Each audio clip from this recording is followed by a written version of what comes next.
انا للہ و انا الیہ راجعون۔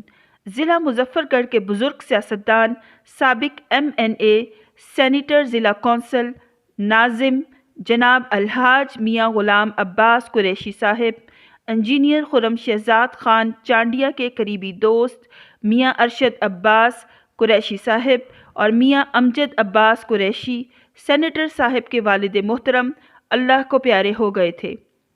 ان کے نماز جنازہ میں سابق وزیر اعظم سید یوسف رضا گیلانی، بزرگ سیاستدان مخدوم جاوید ہاشمی، ساؤتھ پنجاب کے تمام سیاستدان اور اہل علاقہ کی کثیر تعداد میں لوگوں نے شرکت کی۔